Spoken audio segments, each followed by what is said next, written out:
बेहद सीमित दायरे में कारोबार करते दिख रहे हैं बाजार और एक अच्छी तेजी के बाद थोड़ा वक्त बिताते हुए नजर आ रहे हैं। और अब बड़ा सवाल ये कि ग्लोबल मार्केट्स का क्या असर पड़ेगा हमारे बाजारों पर। रिजल्ट सीजन भी है और सामने असेंबली इलेक्शंस की डेट्स की भी अनाउंसमेंट हो चुकी। तो आइए बाजार के जाने माने दिग्गज मेहरबून ईरानी सर हमारे साथ कार्यक्रम में हो रहे हैं शामिल, जिन्हें 30 साल से ज़्यादा का लंबा गहरा अनुभव है भारतीय बाजारों को ट्रैक करने का। मेहरबून सर बहुत बहुत स्वागत है, धन्यवाद हमें समय देने के लिए। शुरुआत में एक बार ग्लोबल मार्केट से ही करना चाहता हूँ। जिस तरह का तनाव पूरी दुनिया भर में दिख रहा है, कच्चा तेल 90 के पार निकला है सर, क्या चिंता करने की ज़रूरत है या ठीक है थोड़े समय बाद ये भी सब ठीक हो जाएगा? कैसे देख रहे हैं आप? अनिल जी, मैं कहूँगा ग्लोबल मार्केट्स के बारे में मैं उसको दो पार्ट में डिवाइड करना चाहूँगा। एक है यूएस मार्केट्स और एक है China market. I think US markets के बारे में 2 महीने पहले भी मैंने वही कहा था कि जब भी फर्स्ट हाफ कैलेंडर ईयर का अच्छा रहता है, normally second half also remains quite good. तो ये हिस्टोरिकल ट्रेंड है।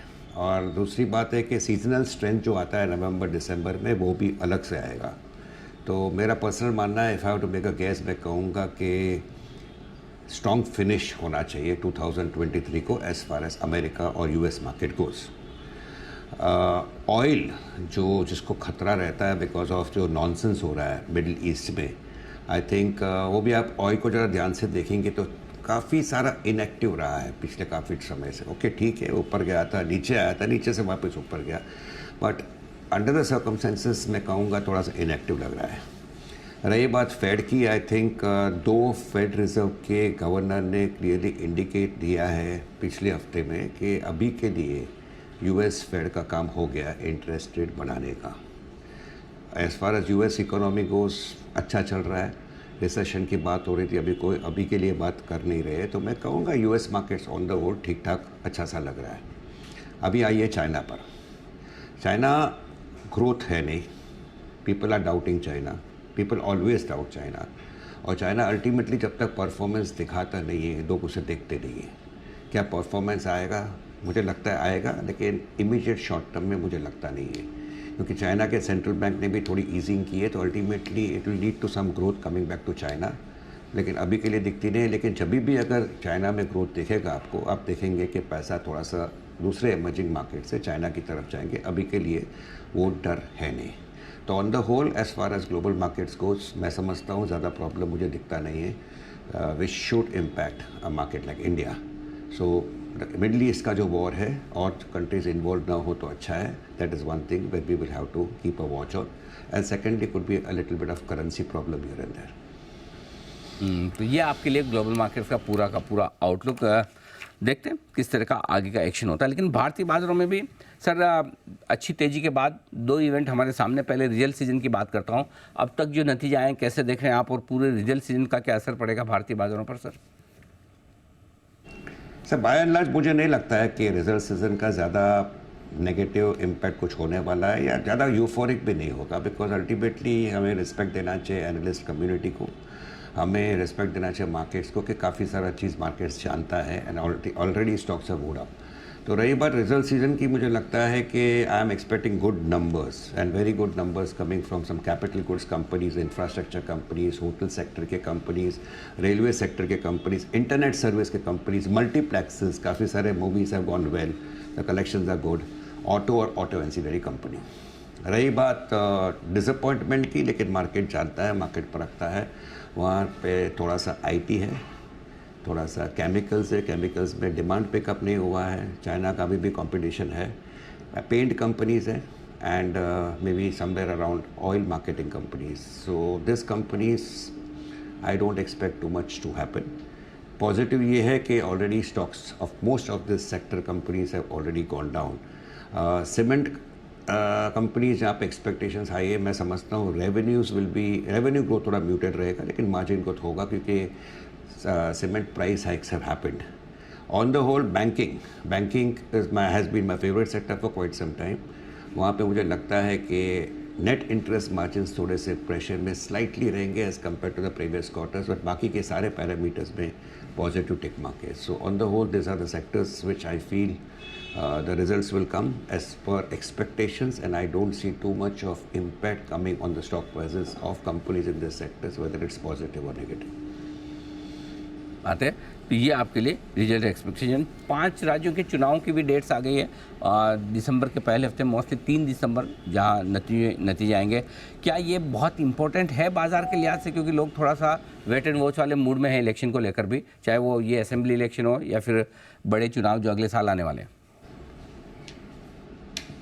आई थिंक ये ऑनगोइंग वॉर जो है मिडल ईस्ट में, I think that is a big problem if you ask मी। लेकिन अभी के लिए मार्केट सोचता है कि निपट जाएंगे, कुछ होगा नहीं ज़्यादा, हम लोग खाली तेल को देखते हैं। If more countries get involve that will be a concern factor. As of now I would say that we have to watch that event. दूसरा, जैसे मैंने कहा कि is a sharp drop if it happens in the Indian rupee, ये concern रहेगा। और तीसरी बात जो आपने बिल्कुल ठीक कहा अनिल जी, आई थिंक 2-3 महीने से मुझे भी ये लग रहा है, पब्लिक कहती है टाइम है टाइम है टाइम है, लेकिन इंडिया एक ऐसा कंट्री है जहाँ पे शोर बहुत हो जाता है। Madhya Pradesh election, Rajasthan election, Chhattisgarh, Telangana. Now this type of elections ultimately has its own impact on market sentiment. लेकिन इसको भी टाइम है, बोलो दिसंबर 3rd या 2nd या 4th जो भी रिजल्ट आएंगे, I think ultimately it is still some time away. But if you ask me, I think मैं बिल्कुल सहमत हूँ आपके साथ है। कहीं पर as we go into the second half of November, people will start discussing it, people will start talking it, और जो भी नतीजे आते हैं एक्स्ट्रापोलेशन हो जाएगा। पब्लिक कहेगी कि ये नेट प्रैक्टिस है टेस्ट मैच के पहले, जो अप्रैल या मई और मार्च में होगी 2024 का, कि नेट प्रैक्टिस था, नेट प्रैक्टिस में परफॉर्मेंस अच्छा था, वापस परफॉर्मेंस अच्छा रहेगा, नेट प्रॉफिट में परफॉर्मेंस ख़राब था, वापस ख़राब रहेगा। तो ये सारे फैक्टर्स से शायद मार्केट को कहीं पर मार्केट सेंटीमेंट को बूस्ट भी मिल सकता है या नेगेटिव भी हो सकता है, which ultimately depends on how the election surveys होता है and ultimately what the state election results will come. तो this is a factor in a country like India, जहाँ पे शोर बहुत होता है on this type of things. I feel yes it will have its own impact on market sentiment. तो ये बात है आपके लिए इलेक्शंस के लिहाज से। अब बताएं सर, निवेश के लिहाज से कुछ पसंद है आपको इस बाजार में? आई थिंक मार्केट्स, अगर आप मुझे पूछो तो अनिल, मैंने पिछले 30 साल में आई थिंक मैंने इतना रेजिलियंस कभी मार्केट में देखा नहीं है। लोग कहते हैं मार्केट्स अच्छे नहीं लगते, बढ़ गए हैं, भले निफ्टी 10% बढ़ा हो लास्ट 6 महीने में, लेकिन पोर्टफोलियोज 30, 40, 50% बढ़ गए। Broader market has done well. थोड़ा सा हल्का होता हूँ, लेकिन हल्के लोग होते नहीं हैं, आते हैं वापस रिकमेंडेशन ढूंढते हैं, बोलते हैं चलो ये लेते हैं वो लेते हैं। So incremental money is coming into the market. अगर आप SIP की फिगर देखो, 16,000 करोड़ के ऊपर SIP गया है, which is nearly 5 times what it was 6 years ago। तो ये सारे कारण के लिए मार्केट कड़क खड़ा है। मुझे अगर आप मुझे पूछे तो frontline stocks, because I feel the markets are richly valued. Frontline stocks आपके लिए एक डिफेंसिव बेट बन गए, जहाँ पे मुझे ज़्यादा एप्रिसिएशन दिखता नहीं है। निफ्टी के स्टॉक या सेंसेक्स फ्रंटलाइन स्टॉक्स की बात कर रहा हूँ। तो एक्शन मुझे लगता है फिर से ब्रॉडर मार्केट में ही रहेगा। अभी ब्रॉडर मार्केट में there are quite a few stocks जो 50, 60, 70 की पी पे आ गए। तो keep away from those type of stocks, be selective and very simple answer I give you कि अगर आप मुझे पसंदीदा सेक्टर पूछते हो तो मैं कहूँगा capital goods, infrastructure, hotel sector, regional banks, public sector banks, power ancillary, auto ancillary, railways, ये सारे स्टॉक्स अच्छे लगते हैं। स्टॉक्स बढ़ गए हैं ऑफ दिस सेक्टर्स। अभी आपको लगता है मार्केट में डर, तो थोड़ा प्रॉफिट ज़रूर बुक कर सकते हो। ठीक बात है। लेकिन अगर आपको लगता है चलो यार 10-15% पुल बैक आएगा, तो पुल बैक आने दो, because ultimately outlook is good, so you can continue holding on to it. So a pull back in this sectors according to me should be a fresh buying opportunity. Okay, बिल्कुल perfect है। थोड़ा डर लगे तो profit book करो, लेकिन कई सारे इंटरेस्टिंग सेक्टर्स है जो मेहरबून सर को पसंद है। Capital goods, infrastructure, regional banks, सरकारी bank, auto ancillary, power ancillary, hotels और रेलवे स्टॉक। सर, कहीं सावधानी रखनी है जहां अभी फिलहाल निवेश से दूर रहें, या फिर अगर हैं किसी के पास स्टॉक्स, प्रॉफिट बन रहा है, बुक करें, ऐसे कोई सेक्टर्स?